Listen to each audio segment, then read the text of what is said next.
Se você gasta R$ 5 num pão de queijo, 40 no iFood, 15 de transporte, 3 num doce depois do almoço e ainda paga pequenas assinaturas todo dia, isso pode virar mais de R$ 20 mil por ano. Essa é a realidade de muita gente por aí. E o problema não é o valor isolado. O problema é não ter uma rotina quando o dinheiro entra. Muita gente recebe o salário e simplesmente deixa ele ir embora. Não existe uma ordem clara de pagamentos e não existe uma prioridade. E aí, antes do fim do mês, a sensação é sempre a mesma: o dinheiro sumiu.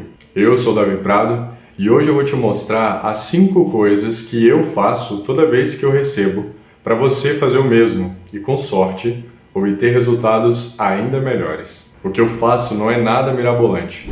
É só mesmo uma organização simples, repetida com frequência. O primeiro passo é separar as necessidades dos desejos. Pode parecer básico, mas é aqui que muita gente erra, porque hoje quase tudo parece necessário, né?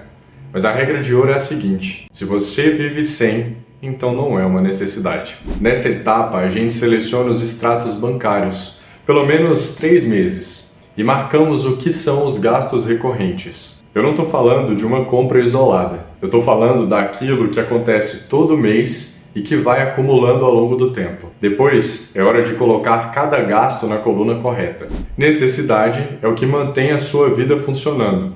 Então tem aluguel, contas, mercado, faculdade, transporte. Desejo é o que deixa a vida mais confortável. Vamos dizer, rolê, restaurante, viagens. Quando você soma as necessidades, você descobre a sua linha de base, que é o valor mínimo para viver o teu mês. A partir daí, você enxerga o quanto sobra. Eu acredito que essa linha de base deveria ser idealmente próximo de 25% da sua renda. Pode parecer distante agora, mas pensa nisso como uma referência. E se não der para reduzir, talvez seja hora de pensar em aumentar a sua renda, porque o seu potencial de ganho é sempre maior do que o seu potencial de corte. A propósito, já deixa o seu like no vídeo se essa conversa está fazendo sentido para você. Depois de olhar as necessidades, você soma os desejos. O ideal é que eles também não ultrapassem os 25%.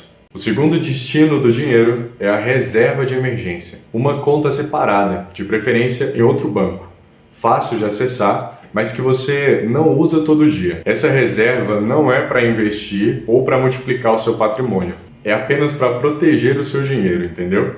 Esse pote de ouro sempre vai estar lá quando você precisar dele. A meta é acumular de 3 a 6 meses do valor da sua linha de base, porque imprevistos acontecem e nós temos que estar preparados para quando eles chegarem. Quem não tem reserva acaba recorrendo às dívidas. Depois que você começa a construir essa reserva e atinge o valor necessário, entra o próximo passo. Se você tem dívidas, pague elas primeiro. Para isso, existem 2 métodos. O método da avalanche, que é mais racional, onde você começa pagando a dívida com maior taxa de juros primeiro. E existe o método bola de neve, que é mais emocional, onde você começa pela dívida com a menor taxa de juros. O primeiro método é mais econômico e rápido, enquanto o segundo é mais demorado e caro. Só que funciona bem, pois te dá a ideia de progresso.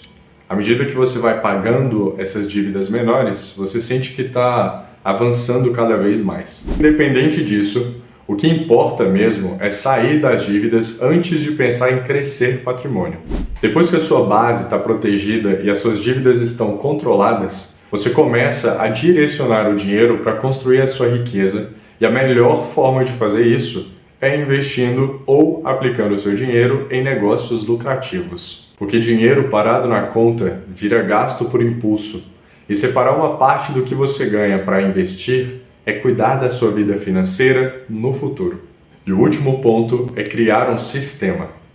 Quando o dinheiro cai, ele já deve saber para onde vai. Uma parte para viver, uma parte para proteger, uma parte para o futuro. E isso não deve depender da sua motivação todo mês, porque disciplina varia. Todos temos os nossos altos e baixos, e tem momentos que a gente quer mais sossego do que ficar quebrando cabeça pensando no que fazer com o dinheiro. Por isso que ter um sistema financeiro pessoal é tão importante.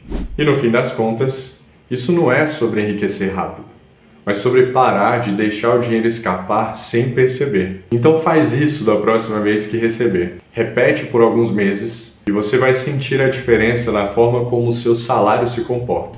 E se você tiver a fim de conhecer os 7 gastos invisíveis que matam o seu salário todo mês, clica nesse vídeo e se inscreve no canal. Eu sou Davi Prado e te vejo no próximo vídeo.